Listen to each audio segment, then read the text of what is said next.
আমাদের এই বললেন তারপরে মন্দির আর তার কিছু করণীয় থাকে। একটা ঘটনা বলেছিল যে ত্রিপুরার রাজাদের স্বপ্নটা ছিল যে ত্রিপুরার রাজা রাজস্ব পড়ে যাচ্ছিল, ওরা ভীষণ দুশ্চিন্তা করলেন এবং রাজা রবীন্দ্রনাথ ঠাকুর প্রথমে রবীন্দ্রনাথ ঠাকুর সেখানে গিয়ে অ্যাকাউন্টস দেখে আছে প্রচুর ছোট ছোট হাতে প্রচুর টাকা বসতে পারে।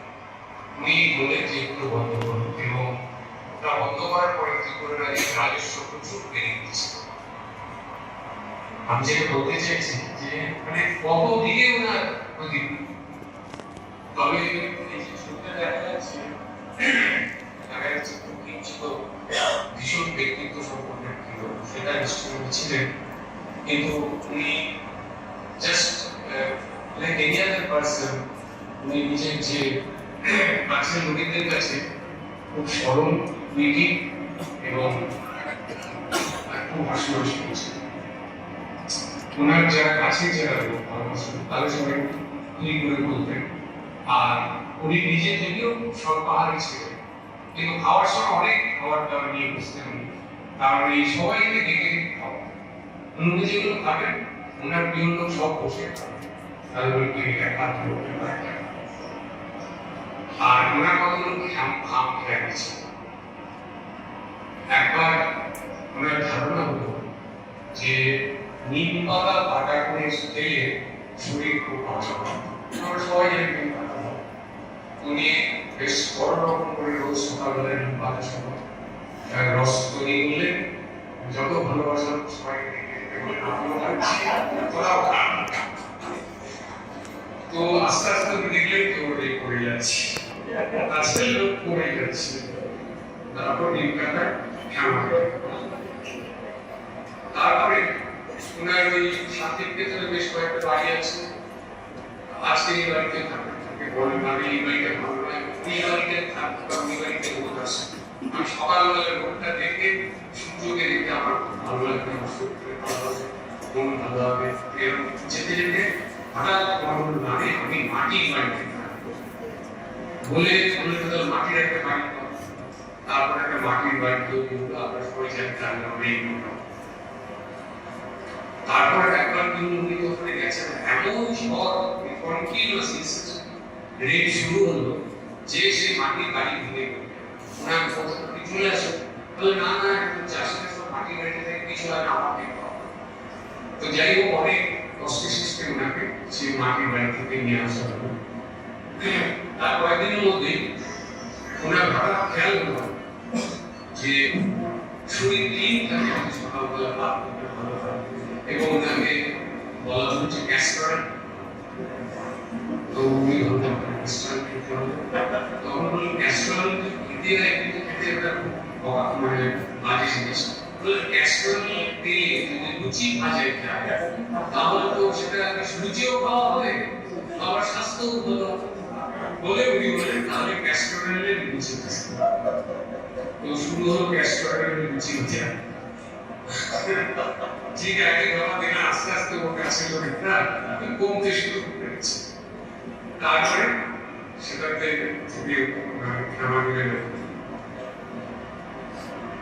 উনি একবার মুখ ধুতে গিয়েছেন, তখন সেটা করেছে আপনার বিয়ে গল্প, আপনি বিয়ে কি করেছেন, উনি সেটা তখন বলেছিলেন আমি ওটা করেছি।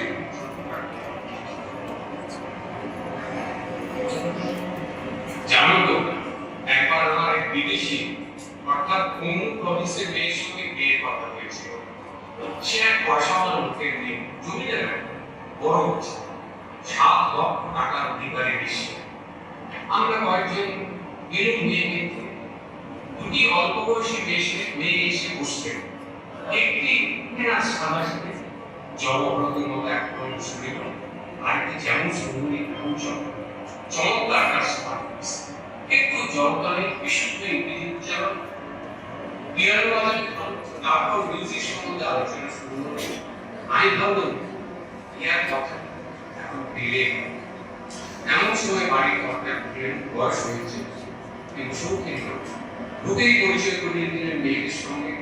সুন্দরী মেয়েদের দিকে দেখে বললেন, হিয়ার ইজ মাই ওয়াইফ। জনগণ মেয়েদেরকে দেখে বললেন, হিয়ার ইজ মাই ডটার। আমরা কৌতুকে পরস্পর মুখ চাওয়াচে পরিচিত করে রইল। আরে তাই যদি ভাবে ভদ্রলোকদের এনে নাটক করা গেল। যাক, এখন মাঝে মাঝে অনুশোচনা যাও বলে এমনকি মন্দ হতো। মেয়ে যেমনই হোক না কেন, 7 বছর টাকা থাকলে বিশ্বভারতীর জন্য এক অফার নেওয়া। তবে শুনেছি মেয়েদেরকে নিয়ে কষ্ট করে বিধবা, তাই ভাবি ভালোই হয়েছে। আর স্ত্রী বিধবা হলে রান্নাটা সব।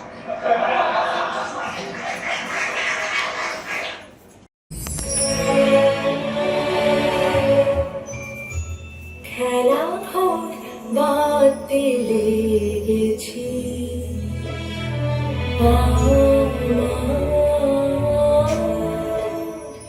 মনের ভিতরে, খেলা হোক বাঁধতে লেগেছি। তুমি রবে রবে হৃদয়ে মম, তুমি রবে রবে নিবিড় নিভৃত পূর্ণিমা নিশীথি নিঃসম, তুমি রবে রবে হৃদয়ে মম, তুমি রবে রবে।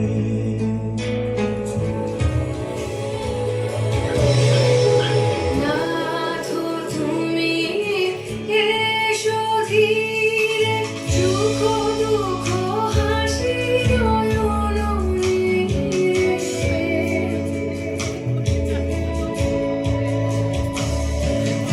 নাথো তুমি এসো ধীরে, সুখ দুঃখ হাসি নয়ন মিশে। আমার জীবন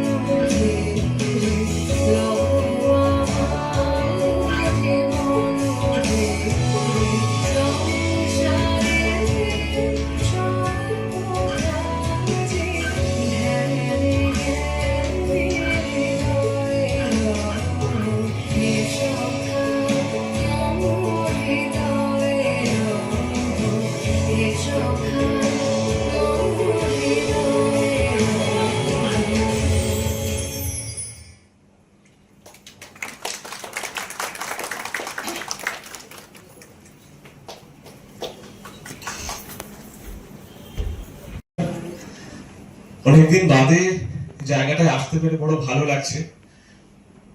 অনেক কাউকে আমি চিনি, অনেক কাউকে চিনি না। ধরো আমি একটু হাঁপাচ্ছি, আমি নিচে গেছিলাম একটু জল খেতে। এনিওয়ে, গৌরী ম্যামকে একটু বিশেষ করে ধন্যবাদ দেবো। আমি আইএম থেকে পাশ করি 2021-এ বিটেক। 4 বছর বাদে আবারও রবীন্দ্রনাথ ঠাকুরের জন্মদিন উপলক্ষে আইএম এ আসতে পেরে বড় ভালো লাগছে। আর আমি একটু 4 বছর নয়, আমি একটু 8 বছর আগে ফিরে যাব। 2017 সাল আমি আইএম এ ভর্তি হই। প্রথমে ইন্ডাকশন প্রোগ্রাম যেমন হয় হচ্ছে, তারপরে যখন ফার্স্ট সেমিস্টারের ক্লাসগুলো হচ্ছে, হঠাৎ একদিন ফার্স্ট পিরিয়ডের ক্লাসটা ওই যেমন হয় 8 ঘন্টা 35 মিনিট পরে হঠাৎ করে কোনো একজন ম্যাম এলেন, এসে বললেন ক্লাসটা ইমিডিয়েটলি বন্ধ করে সবাইকে 7th ফ্লোরে পাঠাও, সত্যজিৎ স্যার অ্যাড্রেস করবেন। আর তখন হচ্ছে আমাদের এমন একটা বয়স, তখন হচ্ছে কারোর কাছে কোনো কথা 8 ঘন্টার বেশি শুনলে কি বলছে এটা ওটা, সবারই একটা এরকম বয়স আসে, আমাদেরও তখন সেই বয়স। কিন্তু আমার ওই দিনের স্পিচটা মনে আছে, 1 ঘন্টা জাস্ট এরকম ভাবে তাকিয়েছিলাম। এন্টারপ্রেনারশিপ নিয়ে বলেছিলেন স্যার, কেন সবার ধান্দা মানে বিজনেসে আসা উচিত, আজও প্রত্যেকটা কথা মনে আছে। এই স্যারকে অকুণ্ঠ প্রণাম জানিয়ে আমি একটা ছোট্ট পরিবেশনা করব রবি ঠাকুরের শেষের কবিতা। এটা বোধহয় অনেকের পড়া নয়, আমার অত্যন্ত প্রিয় একটা উপন্যাস শেষের কবিতা। তো শেষের কবিতার দ্বিতীয় অধ্যায়টা হচ্ছে সংঘাত, যার শেষে একটা বিখ্যাত কবিতা আসে। তো পুরোটা করা সম্ভব নয়, যেহেতু আমি দ্বিতীয় অধ্যায়টা থেকে একটা নির্বাচিত অংশ আজকে তুলে এনেছি এখানে পরিবেশন করবো বলে। নামটা দিলাম পথের সংঘাত ও বাঁধন। সেদিন অমিত পরল হাইল্যান্ডারে মোটা কম্বলের মোজা, পুরু শুকতারাওয়ালা মজবুত চামড়ার জুতো, খাকি নরফক কুর্তা, হাঁটু পর্যন্ত হ্রস্ব অধবাস, মাথায় ছোলা টুপি। অবনী ঠাকুরের আঁকা চক্ষের মতো দেখতে না হলেও মনে হতে পারত রাস্তা তদারক করতে বেরিয়েছে ডিস্ট্রিক্ট ইঞ্জিনিয়ার। কিন্তু পকেটে ছিল গোটা 5-7 পাতলা এডিশনের নানা ভাষার বই। আঁকা বাঁকা সরু রাস্তা, ডান দিকে জঙ্গলে ঢাকা খাদ। এ রাস্তার শেষ লক্ষ্য অমিতর বাসা। সেদিন যাত্রী সম্ভাবনা নেই, তাই সে আওয়াজ না করে অসতর্কভাবে গাড়ি হাঁকিয়ে চলেছে। ঠিক সেই সময়টা ভাবছিল আধুনিক কালে দূরবর্তী প্রেয়সীর জন্য মোটার দুধটাই প্রশস্ত। তার মধ্যে ধূম জ্যোতি সলিল মরুতান সন্নিপাত বেশ ঠিক পরিমাণে আছে। আর চালকের হাতে একখান চিঠি দিলে তো কিছুই অস্পষ্ট থাকে না। ও ঠিক করে নিলে আগামী বছরে আষাঢ়ের প্রথম দিনে মেঘদূত বর্ণিত রাস্তা দিয়ে মোটরে করে যাত্রা করবে। হয়তোবা অদৃষ্ট ওর পথ চেয়ে দেহলি দত্ত পুষ্পা যে পথিক বধূকে এতকাল বসিয়ে রেখেছে, সেই অবন্তিকাই হোক কিংবা মানবিকাই হোক কিংবা হিমালয়ের কোন দেবদারু বনচারিণী হোক, ওকে হয়তো একটা দুর্লভ অবসরে দেখা দিলেও দিতে পারে। এমন সময় হঠাৎ একটা বাঁকের মুখে এসে দেখলে আর একটা গাড়ি উপরে উঠে আসছে। পাশ কাটাবার জায়গা নেই, ব্রেক কষতে কষতে গিয়ে পড়লো তার উপরে। আঘাত লাগলো পরস্পর, কিন্তু অপঘাত হলো না।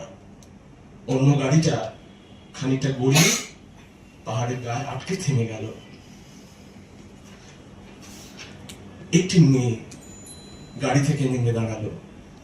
সদ্য মৃত্যু আশঙ্কার কালো পটখানা তার পিছনে, তারই উপরে সে যেন ফুটে উঠল একটি বিদ্যুৎ রেখায় আঁকা সুস্পষ্ট ছবি।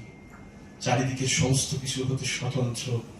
মন্দর পর্বতের নাড়া খাওয়া ফেনিয়ে ওঠা সমুদ্র থেকে যেন এইমাত্র উঠে এলেন লক্ষ্মী। সমস্ত আন্দোলনের উপরে মহাসাগরের বুক তখন ফুলে ফুলে কেঁপে উঠছে। দুর্লভ অবসরে অমিত তাকে দেখলে। ড্রয়িং রুমে এনে অন্য 5 জনের মাঝখানে পরিপূর্ণ আত্মস্বরূপে দেখা দিত না।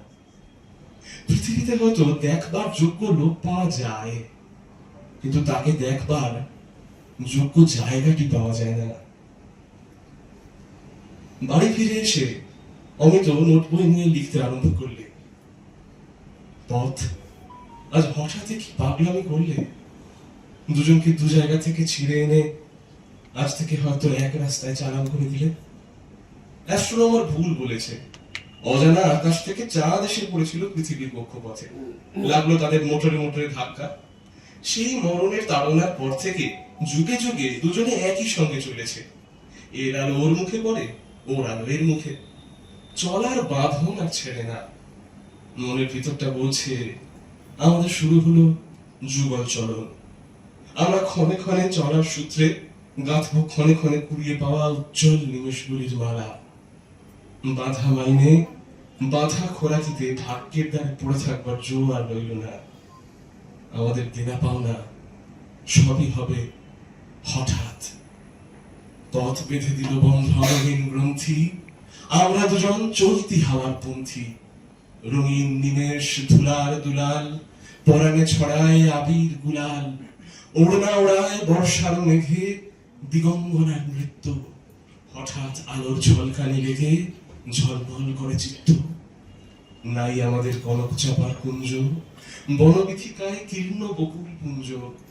হঠাৎ কখন সন্ধ্যা বেলায় নাম হারা ফুল গন্ধ এলায়, প্রভাত বেলায় হেলা ভরে করে অরুণ কিরণে তুচ্ছ। উদ্ধত যত শাখার শিখরে রোডোডেনড্রন গুচ্ছ। নাই আমাদের সঞ্চিত ধনরত্ন, নাইলে ঘরের লালন ললিত যত্ন। পথপাশে পাখি পুচ্ছ নাচায়, বন্ধন তারে করি না খাঁচায়। ডানা মেলে দেয়া মুক্তি প্রিয়ের কোজনে দুজনে তৃপ্ত। আমরা চকিত অভাবনীয়ের কচিত কিরণে দীপ্ত। নমস্কার।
যাব যাব রাত বলেছে যা,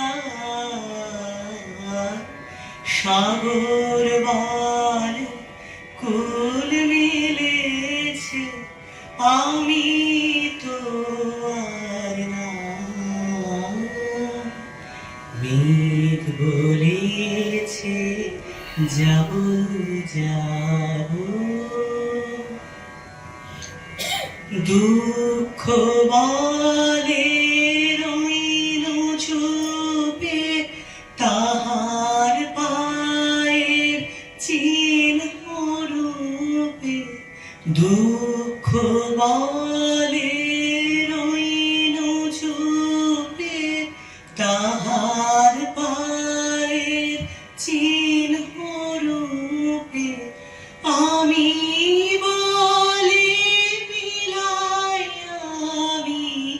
আর কিছু না চাই।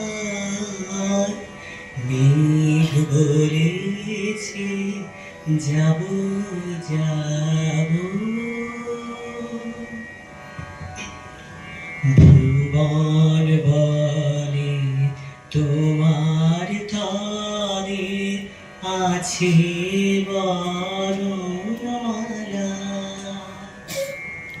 গগন বালে তোমার তরে লক্ষ প্রদীপ জ্বালা ভুবন বলে তোমার তরে আছে বরণমালা গগন বলে তোমার তরে লক্ষ প্রদীপ জ্বালা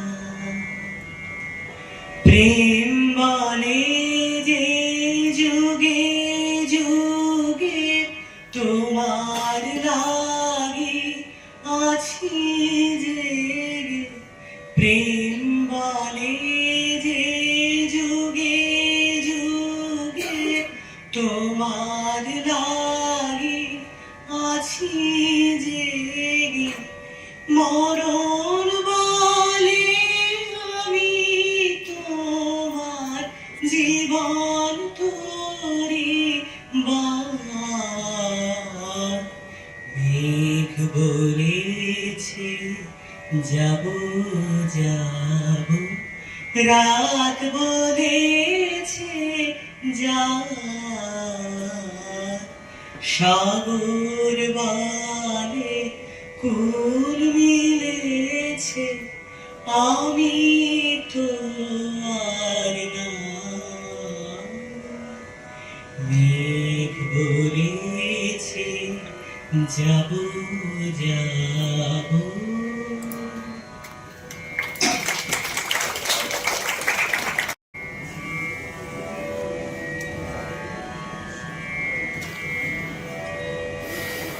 আমার প্রাণের মানুষ আছে প্রাণে তাই হেরি তাই সকলে খানে প্রাণের মানুষ আছে প্রাণে তাই হেরি তাই সকলে খানে আছে সে নয়ন তারা আছে সে নয়ন তারা আলোক ধারায় তাই না হারা ওগো তাই দেখি তাই যেথায় সেথায় তাকাই আমি যেদিক পানে প্রাণের মানুষ আছে প্রাণে তাই হেরি তাই সকলে খানে আমি তার মুখের কথা শুনবো বলে গেলাম কোথা আমি তার মুখের কথা শুনবো বলে গেলাম কোথা শোনা হলো না হলো না আজ ফিরে এসে নিজের দেশে ফিরে এসে নিজের দেশে এই যে শুনি শুনি তাহার বাণী আপন গানে প্রাণের মানুষ আছে প্রাণে তাই হেরি তাই সকলে খানে প্রাণের মানুষ আছে প্রাণে তাই হেরি তাই সকলে খানে কে তোরা খুঁজিস তারে কাঙাল বেশে দারে দারে কে তোরা খুঁজিস তারে কাঙাল বেশে দারে দারে দেখা মেলে না মেলে না তোরা আয়ের ধে দেখ রেছে আয়ের ধে দেখ রেছে আমার বুকে ওরে দেখ রে আমার দুই নয়নে প্রাণের মানুষ আছে প্রাণে তাই হেরে তাই সকলে খানে প্রাণের মানুষ আছে প্রাণে তাই হেরে তাই সকলে খানে আছে সে নয়ন তারা আছে সে নয়ন তারা আলোক ধারা তাই না হারা ওগো তাই দেখি তাই যেথায় সেথায় তাকাই আমি যেদিক পানে প্রাণের মানুষ আছে প্রাণে তাই হেরে তাই সকলে খানে প্রাণের মানুষ আছে প্রাণে তাই হেরে তাই সকলে খানে ধন্যবাদ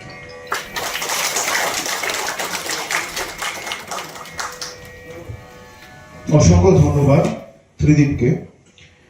ঠাকুরের প্রাণশক্তি এতটাই প্রাণোচ্ছল ছিল যে এত বিরহ বেদনার পরেও তার চরিত্রে ছিল বহু রসিকতা, খেলা ভাব, বালক সুলভ প্রাণোচ্ছলতা আর মাঝে মাঝে শিশুদের মতো সৃজনশীল আচরণ।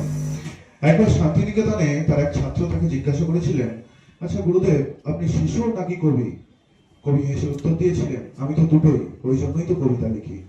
বা জাপানে কবি একদিন রাস্তায় দাঁড়িয়ে কি যেন খুঁজছিলেন। এক জাপানি ভদ্রলোক জিজ্ঞেস করলেন কবিকে, আপনি কি কিছু খুঁজছেন? কবি নির্বিকার ভাবে উত্তর দিয়েছিলেন, হ্যাঁ, ভাব খুঁজছি। এতটাই শিশুর মতো সরল ছিল তার চিন্তাধারা। হেমুর চিত্ত পুণ্যতীর্থে জাগরে ধীরে, এই ভারতের মহামানবের সাগর তীরে। হেথায় দাঁড়ায় দুবাহু বাড়ায় নবী নর দেবতারে, উদার ছন্দে পরমানন্দে বন্দন করি তারে। ধ্যান গম্ভীর এই যে ভূধর, নদী জপমালা ধৃত প্রান্তর, হেথায় নিত্য হের পবিত্র ধরিত্রীরে, এই ভারতের মহামানবের সাগর তীরে। কেহ নাহি জানে কার আহ্বানে এত মানুষের সারা, দুর্বার স্রোতে এলো কোথা হতে সমুদ্রে হলো হারা। হেথায় আর্য, হেথা অনার্য, হেথায় দ্রাবিড় চীন, সখন দল পাঠান মোগল এক দেহে হলো লীন। পশ্চিম আজি খুলিয়াছে দ্বার, সেটা হতে সবে আনে উপহার। দিবে আর নিবে, মিলাবে মিলিবে, যাবে না ফিরে, এই ভারতের মহামানবের সাগর তীরে। রণদারাবাহী জয়গান গাহি উন্মাদ কলরবে, ভেদি মরুপথ গিরি পর্বত যারা এসেছিল সবে। তারা মোর মাঝে সবাই বিরাজে, কেহ নহে নহে দূর, আমারই শোনিতে রয়েছে ধ্বনিতে তারই বিচিত্র সুর। হে রুদ্রবীণা বাজো বাজো বাজো, ঘৃণা করে যারা দূরে সরে আছে আজও। বন্ধন আসিবে তারাও আসিবে, দাঁড়াবে ঘুরে, এই ভারতের মহামানবের সাগর তীরে। হেথা একদিন বিরামবিহীন মহাঙ্কার ধ্বনি, হৃদয় তন্ত্রে একের মন্ত্রে উঠেছিল রণরণী। তপস্যা বলে একের অনলে বহুরে আহুতি দিয়া, বিভেদ ভুলিয়া জাগায় তুলিল একটি বিরাট হিয়া। এদুক বহন কর মোর মন, শোনরে একের ডাক, যত লাজ ভয় কর কর জয়, অপমান দূরে থাক। দুঃসহ ব্যথা হয়ে অবসান, জন্ম লভিবে কি বিশাল প্রাণ।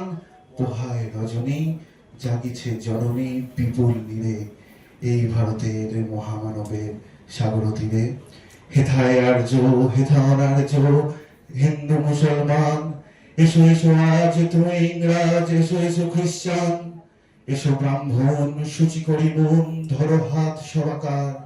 এসো হে পতিত হোক অপনীত সব অপমান ভার। মার অভিষেকে এসো এসো তরা, মঙ্গল ঘট হয় নিজে ভরা। সবার পরশে পবিত্র করা তীর্থ নিরে, এই ভারতের মহামানবের সাগর তীরে। ধন্যবাদ। আমরা বাঙালিরা অনেক ভাগ্যবান যে আমরা আমাদের আদর্শ অনুকরণের জন্য বহু মহাপুরুষকে পেয়েছি। রবীন্দ্রনাথ ঠাকুর তাদের মধ্যে অন্যতম। তিনি লিখেছিলেন, আজি হতে শত বর্ষ পরে, কে তুমি পড়িছ বসি আমার কবিতা খানি কৌতূহল ভরে। সত্যি আজ এত বছর পরেও আমরা রবি ঠাকুর থেকে বেরোতে পারিনি। আমাদের রাগ, দুঃখ, অভিমান, ভালো লাগা, ভালোবাসা সকল অনুভূতিকে আষ্টে পৃষ্ঠে বেঁধে তিনি যেন শব্দে রূপ দিয়েছেন, আবার সেই রূপে সুর বেঁধেছেন। তার কাছে তো সকলেই সবুজ, সকলে নবীন, সকলে বিমল। তিনি আহ্বান করেছেন সুন্দরের, তিনি লিখেছেন, এসো শ্যামল সুন্দর। আজকের এই অনুষ্ঠানের শেষ নিবেদনে সেই গানকে নৃত্যে সঙ্গত দিতে আমি মঞ্চে আসতে অনুরোধ করব সমৃদ্ধা সিংহ রায়কে।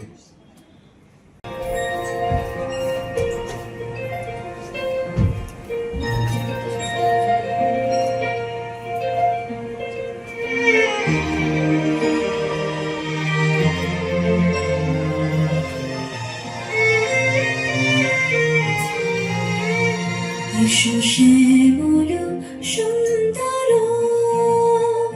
এসো শ্যামল সুন্দর, আনত মহারা তৃষাহারা সঙ্গ সুধা, বিরোহিণী সুন্দর এসো শ্যামল সুন্দর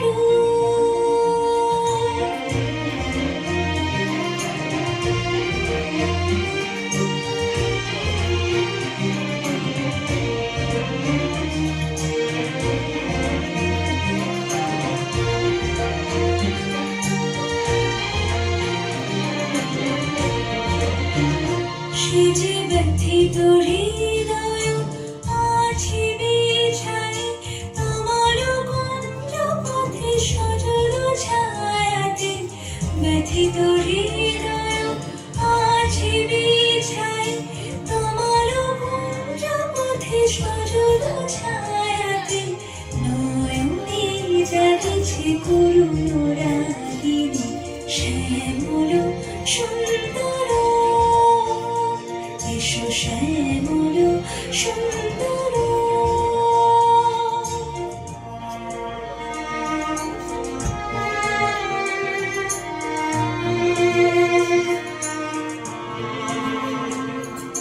বকুল মুকুল রেখেছি গাঁথিয়া বাজিছি অঙ্গনে মিলন বাঁশুরি বকুল মুকুল রেখেছি গাঁথিয়া বাজিছি অঙ্গনে মিলন বাঁশুরি আরো সাথে তোমার মন্দিরা চঞ্চল নিতের বাজিবে ছন্দেশে আরো সাথে তোমার মন্দিরা চঞ্চল নিতের বাজিবে ছন্দেশে বাজিবে কঙ্কণ বাজিবে কিঙ্কিণী বাজিবে কঙ্কণ বাজিবে কিঙ্কিণী ঝুমকারিবে মঞ্জির শ্যামল সুন্দর